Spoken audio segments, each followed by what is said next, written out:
Greetings, my fellow Israelites abroad from home, the descendant of the slaves in the far west, Judah that was scattered to the four corners of the earth. I greet you.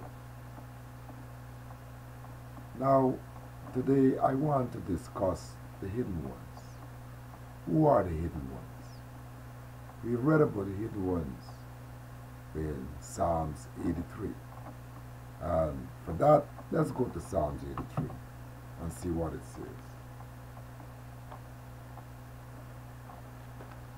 Psalm 83. Keep not thou silence, O God. Hold not thy peace, and be not still, O God. For lo, thine enemies have made a tumult, and they have lifted up their head.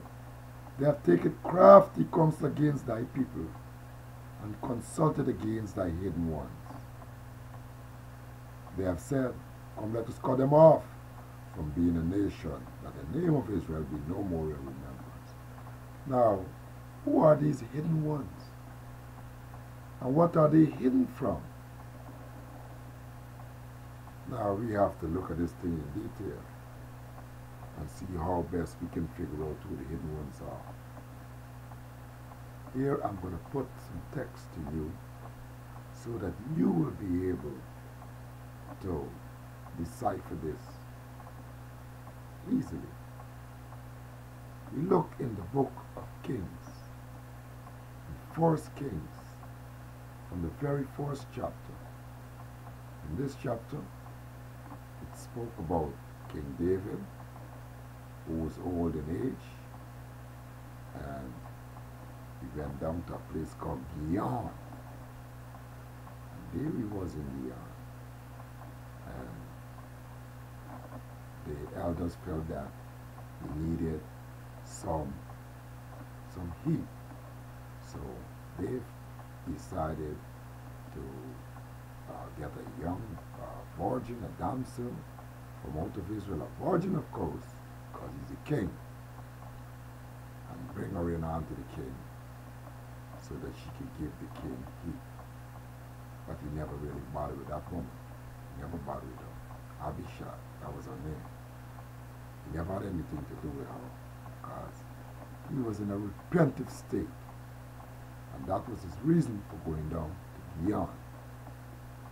So something happened while he was in Gion. And let's read in 1 King. And 1 King, let's see if I can find the chapter here clearly so we can read together.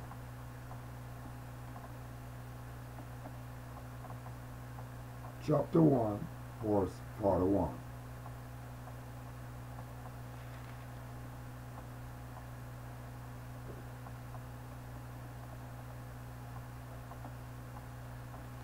So I always mess this thing up. No, let's look at where it started. It started at verse 5. Adonijah, the son of Haggith, exalted himself, saying, I will be king. And he prepared him chariots and horsemen and 50 men to run before him. And these were the people that he invited. And he conferred with Joab, the son of Zeruiah, and Abiathar the priest. And they following Adonijah. But Zadok, who was the high priest, legitimate high priest, and Benaniah, the son of Jehoiada, and Nathan the prophet, and Shimei and Rai, and the mighty men which belonged to David, they were not invited. He did not invite them. And they say Adonijah, he slew sheep and oxen and fat cattle, and he invited all the king's sons, the men of Judah, all the men of Judah, and the king's servants. But Nathan the prophet, and Benaniah the son of Jehoiada, and the mighty men of David, and Solomon, the king's son, The heir, he did not invite. The rightful heir, he did not invite to the feast. And with that, Nathan the prophet called his mama, called Solomon's mama, Bathsheba, and he spoke to her and he said, I want you to go to the king and petition this thing to the king and let the king know and ask him if he did not at any time assured you that Solomon is going to sit on the throne. And we can read that up here in 13, verse 13.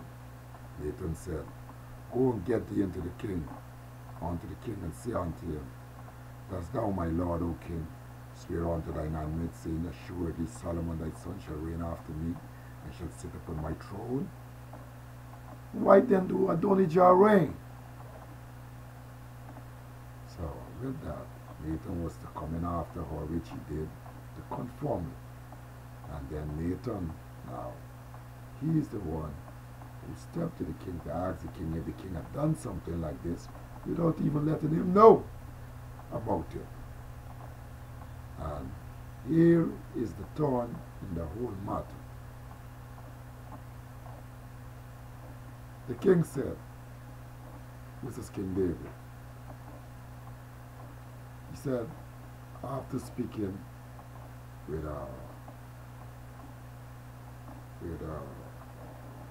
Bathsheba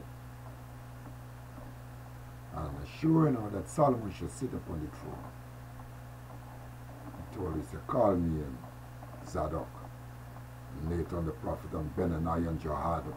Call them in. And when they came in, he said, I want you to take with you the servants of your Lord, and cause Solomon my son to ride upon my own mule, set him in my stead, in my power, and bring him down to Gihon. Well, Gihon may be another subject that I will have to address in another video. See, but it's clear that we have to point out that he was in Gihon. But what is notable, it is said that Adonijah had gone down and slew oxen and fat cattle and sheep in abundance, and called all the king's sons, and the captain of hosts Abiathar the priest, and behold, they ate and drink before him, saying, God save King Adonijah. See, and this thing was displeasing now. So this is the reason why King David had his close advisors to go and have Solomon to ride in his stead on a mule and bring him down to Gihon. But we're dealing here with the hidden ones. The hidden ones are the very sons that King David had.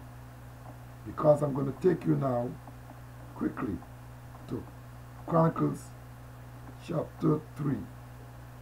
First Chronicles chapter 3. And we will read and we will see the sons of King David. I have a special interest why I'm pointing out this reason here. One, I declare to you that I am a descendant of King David.